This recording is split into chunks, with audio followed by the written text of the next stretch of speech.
Hello and welcome to this month's Online After Dark. This week is National Science Week, and to celebrate I'm here to talk to you today about science and how it is linked to the Cross River Rail project and how environmental science is applied during the construction phase of this project. My name is Daniel Day and I am the Cross River Rail Delivery Authority's Environment and Approvals Advisor, and I've been fortunate enough to watch this project come to life over the past 3 years. Today, we will cover a few topics, starting with a general overview of the types of sciences that have been applied on this project, followed by the science of environmental management, focusing on key environmental aspects like noise and water quality, and that's going to help paint a picture of why and how we manage these aspects. And because the theme is glass for this year's National Science Week, we're going to look at the relationship that glass has on this project. And then I'll pass over to Dr. Kevin Rains from Niche Environment and Heritage to talk about the archaeological finds that we found on this project on our work sites and the importance they have to heritage. So the use of science and its different disciplines provides a foundation of knowledge and understanding of the physical and natural environment. With our mega project, which consists of our 10.2 Ks of new rail, 5.9 of which is underground in our twin tunnels under the river and Brisbane CBD. We've got 4 brand new underground stations, 8 upgraded stations, 3 brand new stations on the Gold Coast, and 1 world-class signalling system. We are bound to incorporate a wide range of different scientific disciplines along the way. There is a list of several types here you can see that are ingrained in our project, with a special mention to Geotechnical Engineering, which were used in the initial phase to help give us a good understanding of the rock and ground conditions that we were to tunnel through beneath the river and the city as well. Civil and structural engineering is another key discipline here, harnessing the physical sciences to help determine the design outcomes that we need for our stations and these tunnels. However, today we're focusing on the environmental sciences and how this plays its role in the construction phase of the project, as well as a bit on the archaeology with our finds. And that will be spotlighted with Dr. Kevin Rains. So we strongly encourage and recommend that you come check out our Cross River Rail website and YouTube channel for more content on the science of tunnelling that has occurred. Our Experience Centre also, where I'm located right now on Elizabeth Street in the city, is also open to the general public and hosts really good school educational programs where students can be immersed into the Cross River Rail project, targeting STEM and HASS learning opportunities. So I briefly wanted to just touch on the process and the systems that we have set up for our environmental management framework. So this outlines the process of how we approach and the planning and implementing of the environmental protection measures. And it also establishes the framework for tracking, evaluating, and communicating our environmental performance. So our contractors have adapted their environmental management systems to align with our project requirements and to the Coordinator General's imposed conditions as outlined in this environmental management framework. The contractors' EMSs, which is the environmental management systems, are generally in accordance with the principles of the ISO 14000, the environmental management standards, and this can be illustrated here with the plan, do, check, act method. So that's sort of the framework and the processes outlined. The science aspects we want to focus on today sit more so within the do and the check steps of this method, which you'll see in the next slides. Okay, first starting with noise and vibration, which is a key environmental aspect. And so our work sites are located in very highly urbanized and sensitive areas in the city. And so we've got residential, commercial buildings, we've got schools, churches, just to name a few within the immediate vicinity of some of these work sites. And so due to the nature of our works, we are making a bit of noise and vibration there. So there are impacts there that we need to manage. Why is noise and vibration important? Well, too much noise can cause nuisance and it can cause human health and well-being impacts, as well as vibration as well can also cause those impacts. Vibration also has the potential to cause property damage and also damage to other assets, for example, water and sewer assets in the ground. So for these reasons, these aspects are included into the imposed conditions with goals that are set there that we need to aim to achieve and processes that we need to implement. So the first step is our works planning. This gives us a really good idea of the scope of works. This gives us a chance to avoid, minimize or mitigate where we can in that planning phase. Then we move to undertake predictive modeling to help identify the impacts. And so this is very sophisticated modeling, and there's a good example there of some software. This is an output of a noise model, and you can see there where the noise generation is occurring and how the noise is impacting the surrounding environments. The second photo there, and which sort of moves to the next stage, is where we look to implement mitigation measures. And so this helps us control that noise at the source. And you can see here the example is of our Roma Street acoustic shed. And so this really helps with the soil handling works that occur inside. And so this is one of our key mitigation measures, as well as a heap of others. There are different noise goals depending on the time of day and depending on the duration of the works and the noise sources. So long continuous works will be measured hourly as continuous monitoring, and then we also have for the high intermittent short bursts of works, we'll do a different set of monitoring there, which is sort of 15-minute intervals for those intermittent works. So the vibration is sort of the same in that we undertake our predictive assessments and modeling, and then when it comes to the monitoring side of things, we'll undertake monitoring with our vibration loggers there. There's one there you can see on the right. These can be deployed out in the field where our receivers are, and this will monitor. We've got the sensor there, the transducer, which is that sort of silver plate, so that gets deployed, and that measures the frequencies, and we can measure the peak particle velocity, which is measured in millimeters per second there. Again, there are different goals for vibration as well, depending on the receiver type, if it's houses or if it's humans. So for example, heritage structures, they have a lot more strict vibration goals opposed to a human. And then as for another example, in the nighttime, we've got nighttime sleep disturbance vibration goals there that we need to hit, so that's strict as well. So the next environmental aspect here is air quality. Just like the noise and vibe, major excavation and demolition activities has the potential to impact nearby receivers. So poor air quality can have impacts on human health and well-being, and it can also be a nuisance to nearby stakeholders. So we are required to monitor air quality levels surrounding our work sites as per the imposed conditions. We use 3 quality indicators here. So PM10, particles with a diameter of 10 micrometers or less. TSP, which is total suspended particulates. So that's up to 100 micrometers in diameter. Deposited dust as well as the other one, which is measured over an averaging 30-day period. And just for context, so we've got a bit of a graph there, a bit of an image to help sort of show the sizes. And so the yellow there is your PM10, and then as you get bigger, you've got the green there is meant to indicate what the size of a strand of hair, and then as we go bigger again, that's the size of 1 grain of sand.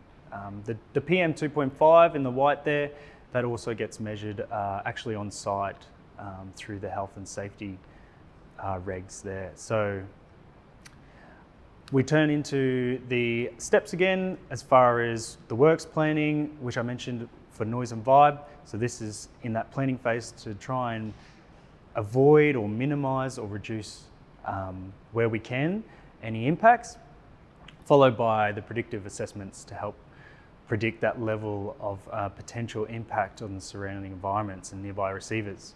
So where we can, we implement these these air quality assessments similar to the noise and vibe, and that will give us a good output of who's potentially at impact, and then we go into that next phase of the mitigation measures. So we've got a few photos here, some mitigation measures at the source. On the left there, that's a water cart, so that's an example of a water truck going by, doing some dust suppression on an access track, so we can keep that access road moist. That's going to help prevent any airborne particulates coming off the ground there. And so there's another example there of some sprays that are hooked up to a conveyor belt system. So we had a similar setup to this at the Wollongabba site, where our material was coming out of the TBMs, and so we had the sprays deployed to keep that moist as well, to mitigate that from sort of spreading up into the atmosphere. So the next stage is then the monitoring that we do on site. And so I've got some equipment here that we use out on site. The first one there, that air quality monitoring machine with the yellow legs. So this measures for that PM10 and the TSP that I mentioned earlier. And then on the right there, that's our dust gauge. And this setup is monitoring for deposited dust. And so it uses a gravimetric method where anything that sort of falls into that funnel at the top then gets measured and calculated out. Moving on to water quality and focusing more on surface water, which is the body of water that sort of sits on the Earth's surfaces, so lakes, rivers, and creeks. So here, why do we want to manage the surface water quality? Well, we need to do this and make sure and ensure that the project isn't creating any negative effects on the surrounding environments and these waters. So our project is located in catchments that feed the Brisbane River, and obviously the Brisbane River feeds the Moreton Bay, and so the Moreton Bay is a very popular destination for recreational uses, as well as sort of commercial fishing and seafood operations. So the health of this waterway and river system is very crucial to the ecological, environmental, economic and social well-being. So circling back then to our project and our responsibilities for water quality, again, we've got conditions, imposed conditions that are set, and these are backed by state regulations and policies that require us to do our monitoring. So we've got in-stream monitoring, and we also do monitoring as we do our discharging from sites. So how do we do this? Again, we're monitoring for water quality parameters, and so there's a few parameters here, just some key ones that we monitor, and that's pH, dissolved oxygen, and turbidity. Turbidity being the solids that are suspended in the water. And then the equipment and the sampling methodology involved with this is for in-stream, and there's an example there of a guy taking a sample. So we can use bottles to collect an in-stream sample. We take these off to laboratories to get analysed, and those results will, I guess, come up with those results for the key parameters that we need. And then as for discharging from site, this is a little bit different again. So some of our sites have water treatment plants, which have the sort of sensors and the monitoring integrated into that plant and that system. And then we've also got some sediment basins out on some of the sites that can temporarily store the rainwater or construction water. We can treat it there and then on site and test it. And once it's compliant, we can then pump it off site. Moving on to this year's National Science Week theme of glass. And there are probably two points of interest here regarding glass on our project. The first point is the use of crushed recycled glass as an alternative to sand and other quarry materials on certain applications on our project. This is with the blessing of QR, BCC and TMR. The recycled crushed glass has been used across our project as bedding sand, pipe embedment, as well as free drainage granular material behind retaining walls, so really good drainage qualities. And a benefit to this is that until recently in southeast Queensland, 50% of our recycled glass was being reused to make other glass products and bottles, but the other half was ending up in landfill. So this gives that landfill-bound glass a newfound purpose and use. And now our second point of interest is the glass that we've actually discovered during our archaeological investigations and excavation works across the project. And so our second point of interest in regards to glass is the discovery of glass and glass products from our archaeological investigations and our excavation works across the project sites. But I'll hold off on that, on going into further detail on that, and I'll now like to pass over to our second speaker, Dr. Kevin Rains from Niche, Environment and Heritage, to talk about the archaeological finds found on the Cross River Rail project and their significance to understanding heritage. Thank you, Kevin. I'll give you that one. Dan. Okay, so today I want to talk about the archaeological finds found through the Cross River Rail archaeological program, and in particular, glass. So just a bit of a background to glass. I'm not an expert, but I do have a little bit of knowledge about the subject. So glass making dates back thousands of years. In fact, we have examples of ancient glass from early Egyptian culture, from China, the Middle East, and ancient Romans and Greeks, of course. Basically, glass is a product of sand, soda ash, and limestone or lime, which is melted together at a high temperature till it forms glass. Now, up until quite recently, the main method was glass blowing and hand manufacture. Really, another term would be hand blown or free blown. And it was expensive and it was exclusive. Basically, it was made blowing through a rod, a pipe, into a blob of glass, creating a vessel of some kind. So there were various different colours to glass you'll find, and that's basically the sort of chemicals that are added to the glass through the manufacture process. So some of the main colours are green, blue, reds and pinks, amber, yellow and brown. There's also colorless glass. So the natural colour of glass is actually a pale green, but over time people wanted to make them a really colourless version, so they added magnesium, and that sort of gets rid of the tinge. Another colour that you find archaeologically quite a lot of is called black glass. It's not real black, it's actually either a dark amber or olive green. And you can also have opaque glass, often white glass, so that's not see-through and often called milk glass. And of course, all that changed until quite recently, in the late 18th century, early 19th century, through the Industrial Revolution. And that brought in industrial manufacturing. That was introduced, and this revolutionised the amount of glassware available and its uses. It became highly standardised, and you can make lots of it. There were many different patents put out for the manufacturing techniques. Some of them were more successful than others. Basically, it was still a variation of hand blowing, but it was blowing the glass into a mould, or another technique was pressing the glass.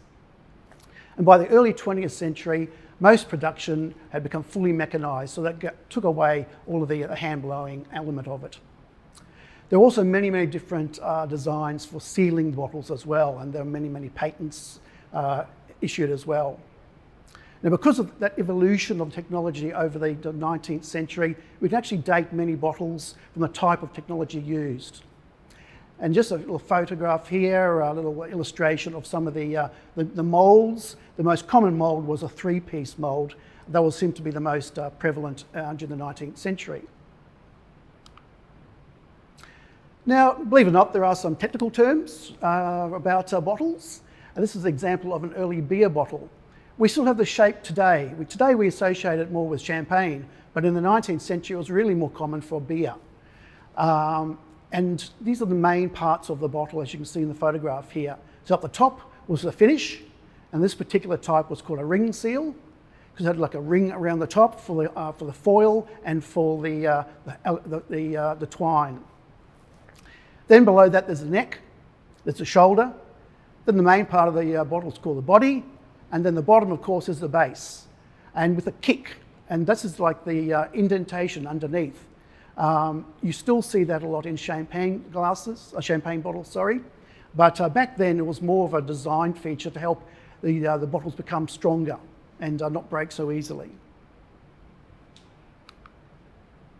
These are some examples of very common bottles.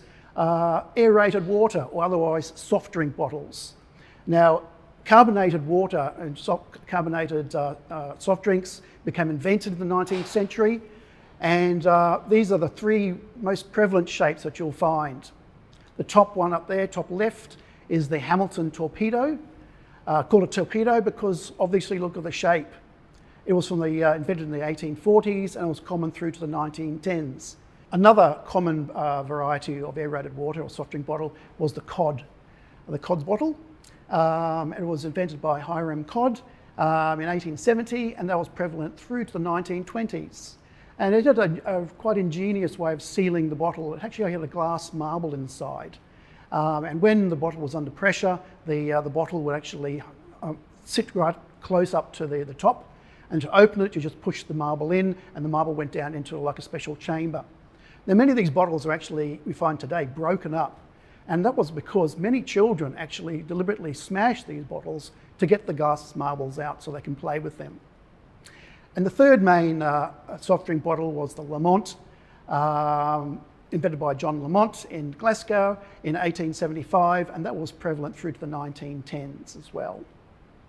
It actually had a rubber sealer. Now, just a bit of context for the glass finds that we've found through the Crossriver Rail project. A number of different sites, but the main two sites where most of the finds came from was from the Woolloongabba site. A bit of a history there. It was an early water reserve and quarry from the 1860s to 1910s.